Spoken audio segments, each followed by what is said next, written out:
I'm gonna dive right into your TikTok. Do As it. an elder millennial. An elder millennial? Yeah, we love that. That's great. What was the other one? It was like geriatric millennial also. Please. I like elder. It makes you seem wise. I'm like real wise, yeah. Yeah. Thank you. Just like watching your TikToks and having that moment to connect with you through TikTok, which is obviously not a face-to-face connection. It's so meaningful to so many people when you scroll through the comments. What's that been like to see? Great. I remember I did a viral video thing a couple of years ago, like a little experiment where I had been directing a music video for the 25th anniversary of a TV show. And I was like, you know what, I want to talk to my friends. You know, I don't want to talk to any kids because those weren't the people I knew 25 years ago. So I want to talk to my actual people, my actual friends again. As adults, more as peers, because the way I used to talk was very much peer-to-peer, without condescending, right? So I worked very hard to sort of develop a connection with the camera that felt real, you know, in a kid level. And I thought, oh, it'd be so much easier to do that in an adult-like way. There's less artifice, there's less that I have to do. And I thought, well, let's try that, you know. We'll do what we used to do. We used to talk about shapes and colors and graham crackers and stuff. And now we'll talk about, like, the heaviness of this moment that we're all in. And will that work? Could I still talk to you guys? Could we still vibe, you know?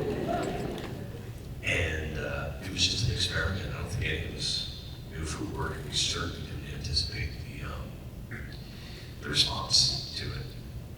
And when that went bananas, I was like, why is this working? Why are people responding to this very simple, very unadorned thing? And I think that we used to talk on a TV, but now we're all on our phones all the time, right? We're entertained by our phones, so the screen is here. And we're constantly flipping through that, and we're constantly absorbing information from that. And it's designed to be quick and attention-getting and loud and fast, and to have your attention for about 15 seconds, then you're on to the next thing. And it's also, at least in that moment, the internet, and certainly what you were scrolling through, social media and everything, was pretty mean, right? And everything was fairly mean-spirited. It was all about, like, aggressively promoting your opinion at the expense of someone else's feelings. And that was happening everywhere politically. That was happening in a big way, where it seemed to me that everybody was being as mean as possible, and it was almost a virtue. Like, haha, I was a dick. You know, it's like, yeah, man, gotcha, trolled ya. And I think that what we ended up doing was the very respectful, charactered, simple conversation that was about connection and respect. And it wasn't loud, and it wasn't fast, and it was about compassion and actually connecting.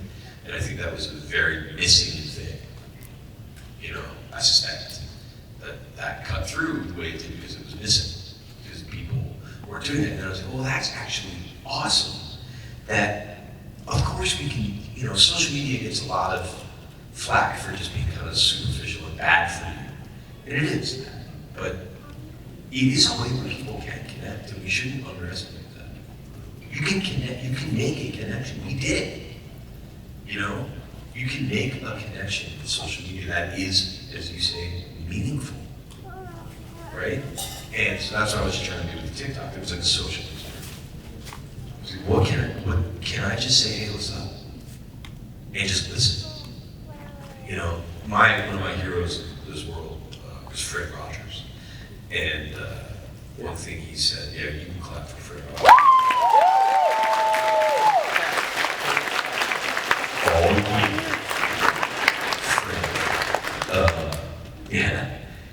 things he said that I loved was that listening is one of the greatest gifts human beings can give to each other. And I love that because when you kind of think of listening, you think of receiving information from someone, right? Like I'm receiving information from you. But he said listening is a gift. I'm giving you my attention, you know?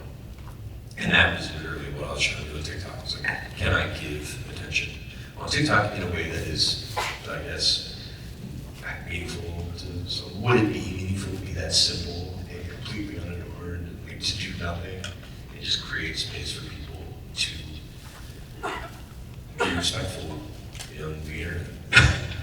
So that was it. That was the longest attention. I am so tired.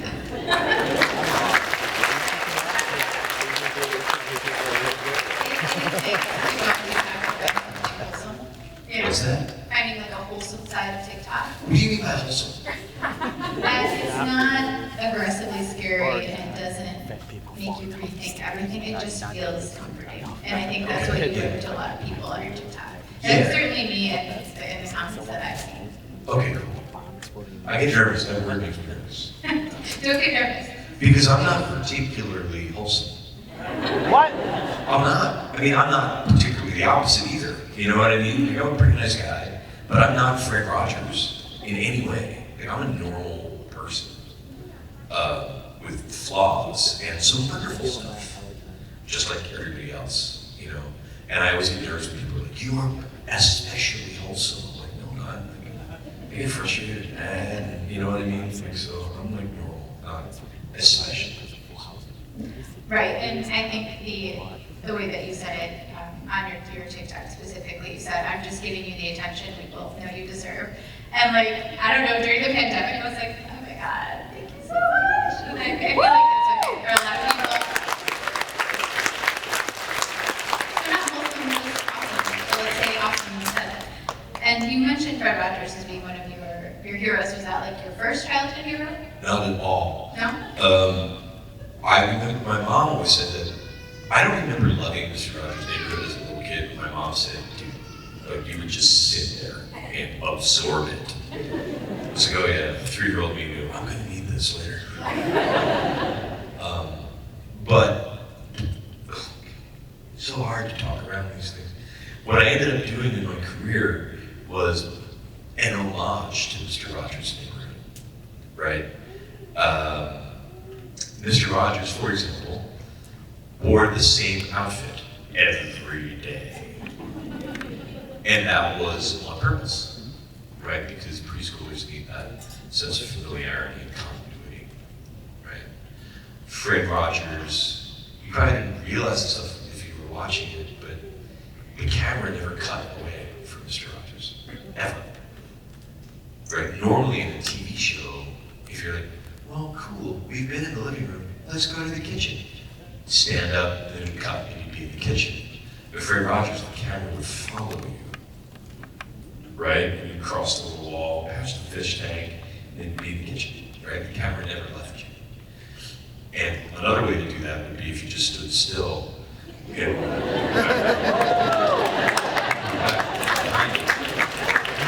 so there was a lot that what I ended up doing in children's media directly based on Mr. Rogers' Neighborhood. So, and I knew that, and so I would start to research him and watch him, and I've read several books. I've come to believe that he was singular on this earth and more important than children's television. I think he should be on our money. He may have been an avatar of Buddha or something, I don't know. But for him, it was a ministry, right? He was out there doing it, you know, and it was deep. The things that he talked about in that show were insanely deep. Just the deepest things, and they're just as important to adults as they are to children, so it is kind of universal there. But what he did was talk to the camera, right? He talked to the camera beautifully. But what I ended up doing in my career that was, I think, different from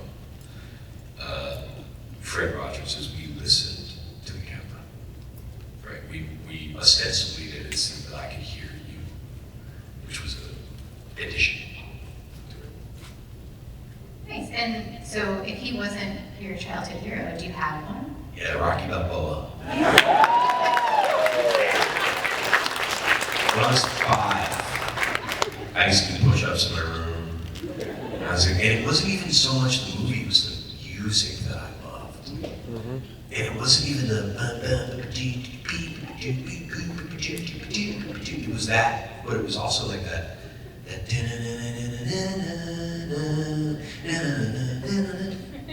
just, I just remember loving that album, and we had the record, and I would play it in my room, and I was so inspired by this character that was indomitable, even though he was kind of a loser, you know, and he had something inside of him that couldn't be broken, you know, just cool. I don't know why I was just so into that as a really little kid, you know, and I still love that movie. They get progressively worse as it keeps going, but that first film is special and really small and simple and beautiful. It's beautiful. Well, the same thing you mentioned is my next question. You are a very accomplished musician, and everyone's that. I don't know about that. Well, I don't know if a lot of people know this. They should know this. Is it true that one of your songs or a song you had a part in is featured in a very popular show that we won't mention? I think I can mention that because Okay. it's music. Mention it. Do we know that? Is Zach out there? I can say that, right? Say the name of the show. I can't. We could probably hint. Okay, there was a show that was very popular for a while about nerds and the genesis of the universe. And after that show had a spin-off. And I wrote and sang the theme song to that show. Is that okay? Mary, thumbs up. That was good. Big walker. Yeah, I thought that was so interesting that not a lot of people do that, but you're kind of in every aspect of popular culture, and especially with that song and with Joseph. So are you still working on your music? I just started writing music again. I never stopped playing music, but I'm just starting to feel songs again. You know, I made a record in 2003, 20 years ago, with my favorite band at the time, which was a crazy band from Oklahoma City called the Flaming Lips. And they had made a record in 1999 called The Soft Bulletin that completely rearranged my brain. We all have that record in our lives, I hope. People who are sensitive to music, you know, we all have that album that explains our soul to the universe, you know what I mean? It just rearranges your entire being, and that was mine. And it was around the time when I was screwing around with Pro Tools and started to write my own music, and I stalked and found their producer and sent him a demo. And he called me back and he's like, "Wait, so you're the dude on that show?" And I was like, "Yeah." He said, "Well, I listened to your demo only to make fun of it. But 3 of these songs are not bad at all. Like, what did you want to do with this?" I was like, "I don't know, I just wanted you to hear it, man." And he said, "Well, I have 2 weeks off coming up if you want to come up to the studio and we can work on them." I was like, "Yes, I want that." So I went up there and the Flaming Lips were there. And they were recording Yoshi Battles the Pink Robots, which was there. And I was like, "Oh, you're here. You're my heroes." And within 10 minutes, we were like on the floor, like playing guitar, like, laughing. We became friends immediately. And they were like, "Well, shit, one of those songs ain't bad. You want me to put drums on that?" I'm like, "Yes!" And so we just started working together, and that was great fun. And they said never reach your heroes, but I did. It was awesome. So we're still friends. And they took me on tour with them, and I opened for them for their Yoshi Battles the Pink Robots tour in the UK. which was a crazy dream come true. I'll tell you a quick story about it though, which was really interesting. I was very excited about that. I'd never performed live music, really. And so basically my first series of shows were in front of 5,000 people opening for my favorite band, right? And I was very excited to do that. And at my first show, I was on stage, and I started playing, and like 5,000 people rushed to the stage. I'm like, oh, that's it, that was easy. I was on Kids TV, now I'm a rock star, cool. That was it. I was like, this is gonna be great, my life is perfect. By the end of the first song, they all went to the bar. And they never came back for the whole tour.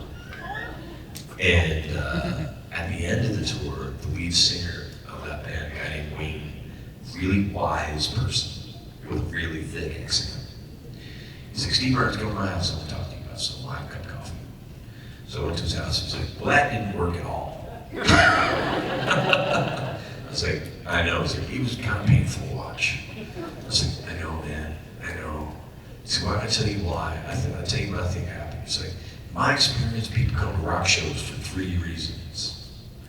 One is to, party, get drunk, or something. Have fun. 2 is to meet a guy or a girl, right? 3 is to watch human beings believe in themselves in ways that they cannot. I was like, kid, right? He's like, you don't have that third thing. But he was 100% right. By the way, that's a good friend who will do that for you. And he was like, but it's my fault, I plucked you out of nothing, you didn't have any experience, threw you on stage, you weren't ready for it, it took me 20 years to get good at this, whatever. So that was a real eye-opening thing. Like, you have to earn stuff. People can't just give you that. And belief in yourself is like a learned and earned experience. You can't just walk out there and go from mountaintop to mountaintop, So I always appreciated that honesty and wisdom from him. But then my song was on a TV show, so whatever. You still look great.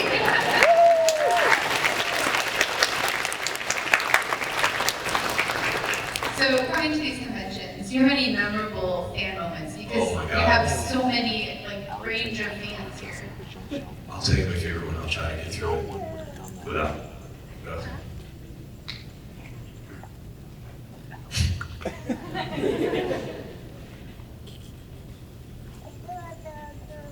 I used to do a lot of work with the Make-A-Wish organization. And where were we, Zach? Pittsburgh. And this guy showed up, and he was like, hey, you remember me? I'm like, no. And he showed me a picture, and it was Make-A-Wish kid. And he's like, hey man, I made it. Oh.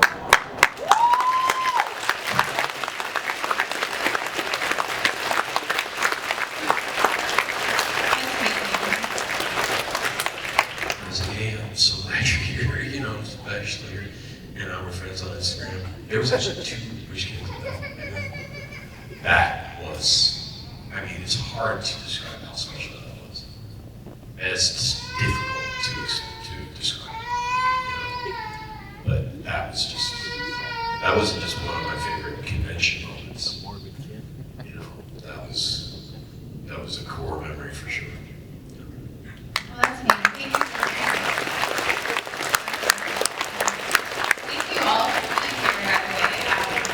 I just would love to hear some questions if there's anyone. Unfortunately, I can't see the microphone, so if you want to start lining up. Can't sing songs from that show, can't talk directly about that show, you get it, right? You guys, you'll be great. Which side? Let's start over here. You guys are bathed in bright light, I can't see you. We're going to go on Is that first? Hi, Steve. I'm Lauren. Hi, Lauren. I'm going to be original with this question. It actually got asked yesterday at the Jody Benson panel. Can you say it again? Yeah, this is not a very original question. Okay. It was asked yesterday at the Jody Benson panel, and I feel like it really resonated with everyone.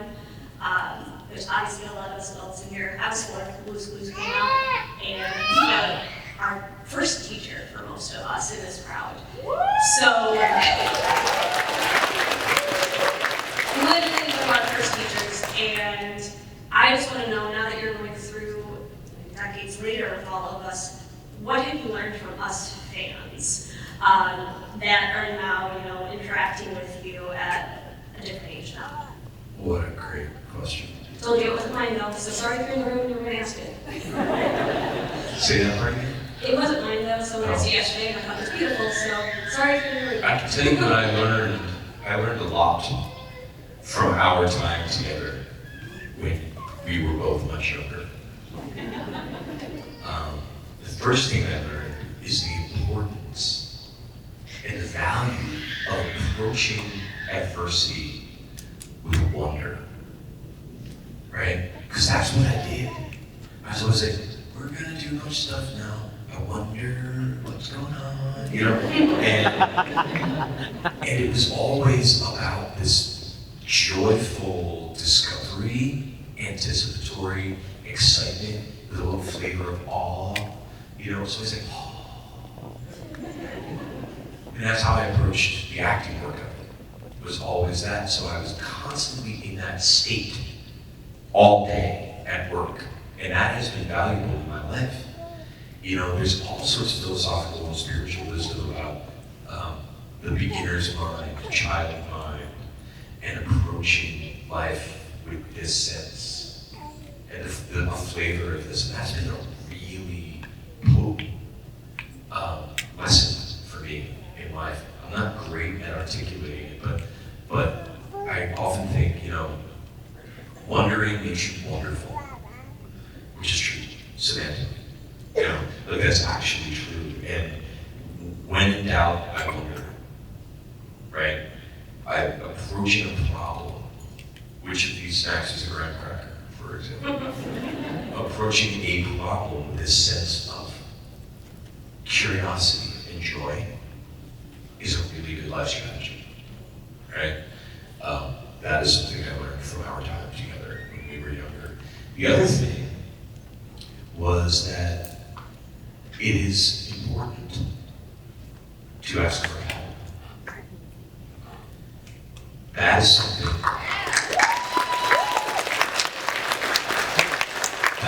I did constantly with you guys. I constantly needed your help. Constantly. You help me. It's all I ever said.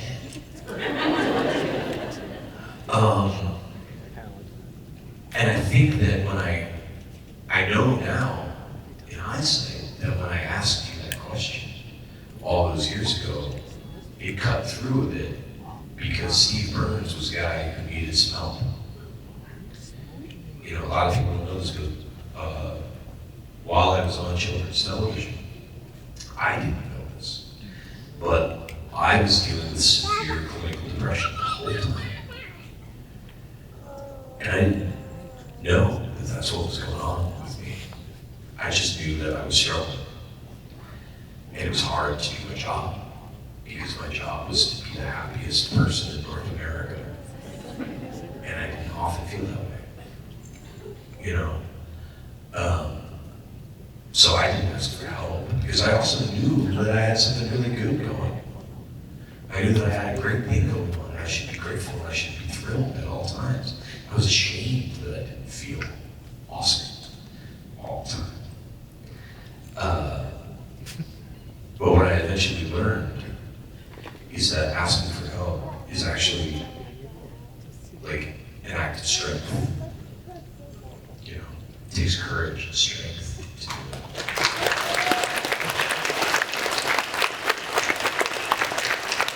And that's the biggest lesson that I learned from our vibe, And I can tell you that in my life, things that had gotten to a point that they felt kind of unmanageable in my life actually were quite manageable for me. Much more so than they felt. But I never would have done that if I hadn't felt what we did. And, look at someone and say, will you help me? Thank you. I just want to say thank you for bringing up mental health purpose. Like, that is a huge thing. I also have struggled with that for a long time in too. So thank you for bringing it up too. This is a wonderful conversation. So thank you. I appreciate it. I mean, I don't know how you feel about this. I don't think it's optional. I don't think the struggle is optional. I don't care who you are. Agreed. We're all gonna. It's a question of degree, right? It's a question of degree. Jesus Christ. Mic drop. Are you good? What did you do? There's a little girl that's nice. I think we're gonna move it here, but Oh, there's a there's little girl a that's young nice. person they're changing the mic. Oh, I see. Sorry. I can't see what's going on. Okay. Yeah, I said a little girl. I can see her from here. I'm Terry Steve. Hey, how are you? Good, good. I'm here with Mandy, and I think I speak for everybody. We haven't forgotten you either. so- Oh, come on, man. That's great to hear. Because I thought you all thought I was dead. For all those years, we would occasionally be talked about more so than others. And I think therein lies the question. How many times along that route between the last day of whatever shooting and the return, I guess, how many times did you feel, or was it the first time that gave you the influence of like, it's time for me to come and say hello? Oh, you mean like how many times was I like, oh, I should go back to the show? I should Not return. the show, just to come back and say hello, to tell everybody what you said. It never occurred to me. This is the real. I'll give you guys the real. I really thought you all thought I was dead. That was a recurring rumor, right? It really was. Do you guys not remember? I remember that, yeah. Sure. It persisted no matter what I did. I would go on TV shows and be like, I feel great, bye. And it didn't matter. You know, this is when the internet was beginning to internet. And it just became this indelible rumor. And I gotta tell you, when that goes on for 5 years, it stops being funny. When your mom calls you and is like crying, are you okay? Are you okay? Are you okay? That's not funny. When it goes on for 10 years, it starts to feel like a cultural preference. I'm serious. And when you are dealing with severe undiagnosed clinical depression, you start to wonder if that's what it's supposed to be. So sorry. Oh, that was terrible. No, but you know what I mean? Like, it's just not a good fit, you know? And so when that viral video came out, and the response was so huge, I mean, everyone tells me how important that video was for them during COVID, and how healing was. You have no idea what that did for me. You know, just to know that, oh my gosh, it was as impactful as I hoped it could have been, and they know I'm alive, and they seem happy about that. So to answer your question, Terry, the truth is I was always working, and I was even behind the scenes on our show. I never really left it from a professional standpoint. Okay. But in terms of my public life, I had arrived at, you know what, dude, just keep your head down. You know, these people don't want you in the world. You know, they prefer the narrative, these horrible narratives, you know, these rumors. Well, and the more I would try to dispel a rumor, the more fuel you give to it. You know, now that everyone knows I'm alive, I can talk about them a little more, but the one I hated the most was that I died of a heroin overdose. You know, it's like, I've never even seen heroin. Like, I don't know. And I just didn't, and the more you say, I didn't die of a heroin overdose, the more people are like, oh, you dead, heroin, kid show. Those are the only things they hear, you know what I mean? So I just said best just to keep your head down. You know, just stay out of the public life. Well, thank you. Yeah. No, thank you, and I echo your words.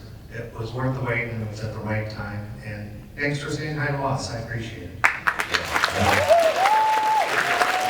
When I say that we're just really happy you're here. Me too. I'm glad we're still friends. Over here, we have a little question. Hello. That's why. Hello. Hello. I like your show of booktube. Calm down, let's go. Thank you.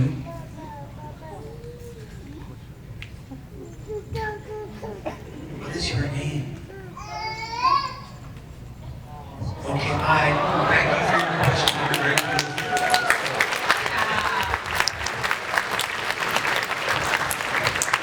Steve, her name is Liliana. Hi, Liliana. Thank you so much for your Lilia, question. sorry. Lilia. Hi, Lilia. Thank you for your question. I like your stripy dress. Over here. Hi Steve, my name is Kate. Thank you. So I was actually going to ask you about how you felt about the murders and stuff and how that breaks my heart. So I'm sorry you felt that way. And I think I can speak for all of us saying that, so we're so glad you're here.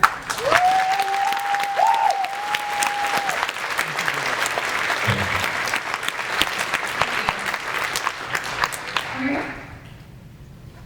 Hello. Hello. So my friend Leah wanted to say hi. She really appreciates the show that you did for all those years. And she just wanted to know if you could say hi, Leah, because she's like, she would cry if you could. She couldn't be here today. Leah? It's me.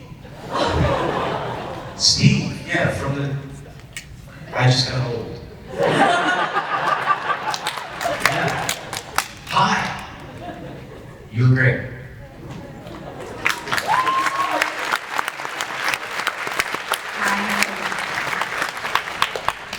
Shanda, it rhymes with panda. If that I helps. should. I was going to ask some heartfelt question, but last night I met someone who knew a guy, and I want to know your favorite tattoo and about the tattoo you're getting this weekend. I already got it. You already got it. Do you mind talking wanna about see it it? then? Yeah! Are you guys Lord of the Rings fans at all? I'm a big Gandalf nerd.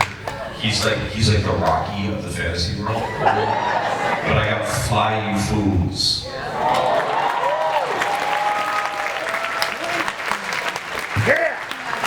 It really hurt. And it's all gross and bloody under there. It's like there's a clear sticker on it, just fill up with blood, that's it. I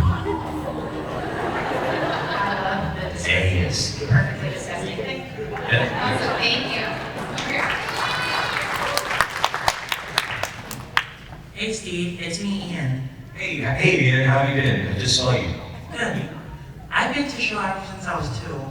It was pretty hard to see you go to college. Yeah. Well, you know what, Ian? I understand that, and I'm sorry. And we wanted that. That our hope was that that would be like an inspiring thing and like a positive thing. You know, like, oh, I'm going to go explore what I'm interested in, and I'm going to take these lessons about, I guess I can't quote that show, but these lessons about being deliberative with our brains and stepping determinedly, and take those lessons out to the world, like you can someday. That's what we were hoping, but instead we traumatized the generation. So, I will always be sorry. Sorry. It's fine. It's good to see you again. Yeah, you too. Thank you, Ian. Over here, I think we have time for one more question. Hi there. I wanted to ask, as an actor, anytime you have to work, whether it's CGI or anything like that, is it difficult to work with something that you can't actually see in front of you and it's going to get put in later in editing? Yes. People ask me a lot why I left the show, and I've come up with several cute answers for it, one of which is that I was losing my hair, which is true. And that was part of it, but that was the biggest part. I just couldn't do that anymore. There are very few people who understand The guys who came after me get it. But, you know, Hugh McGregor doesn't understand, even though he did several movies all on a green screen, because he had marks and robots and people in green suits and tennis ball people, and like, we didn't have anything. When we started that show, we did it on desktop Macintosh for no money. So it was me in a void. I don't want to talk about process, right? Is that? Okay. It was me in a void. Just because I had a green shirt, the screen was blue. So I was like, I was at the bottom of the swimming pool. And we were doing it so cheaply that we couldn't even light out the marks. So we had like, oh, you can't have marks. Like, then what? I'm in outer space. Like, how do I know where I am in space? You know? And we were trying to reverse engineer it a lot the first couple seasons, where it was like, okay, we know what the animation's going to be, so Steve, you have to fit into it. So imagine having no reference points that you can see. You can't even see the corners of the room because they're clothed. So it just feels like you're in a void. And you have to run around, and you're like, oh, someone delivered a letter. Yoo-hoo! Like, run around and freak out and do stuff, and then you have to come up to the camera and land, and if you're here, it's right, and if you're here, it's wrong. And you're like, what? How are we supposed to? We just got ninja good at it. You know, you just develop it, but it was hard, not just for me, for the directors, for everybody. Particularly for the hosts of the show. I know Dono feels this way. I think Josh just showed up and was awesome at it. So he's just this other thing. But Dono and I would always say that your imagination muscle was fatigued. Because you're like sitting there talking to the camera and you're like, I'm imagining the bar and soap that is doing this and saying lines and singing a song, and now it's here, and you're constantly imagining. And after like 5 seasons of that, like I felt toasted. Like it was hard for me to do it to the level that I thought it had to be. You know, my brain just fried. What a wild process. Thank you for sharing that. That's Yeah. a wild process. Yeah, it's not like a super fun answer, but that's really true. Like, but by the end of that, I was like, I can't know more. You know, give me 3 years off, maybe I'll come back, you know, but like, it was just really, yeah. And also, the host of that show is in every take of every shot, every day. You know, usually without props or actors or anything. There's a lot of pressure, it's a tough gig. It was a tough gig. Except for Josh, who was amazing guy. He just was like, yeah, I got this, and that, it's cool, bro. Yeah. Well, it's amazing that you were able to put that much energy in it, knowing that you were just like in the bottom of the swimming pool. But we're so grateful that you did, and we're so grateful that you're here today. So everyone, put your hands together.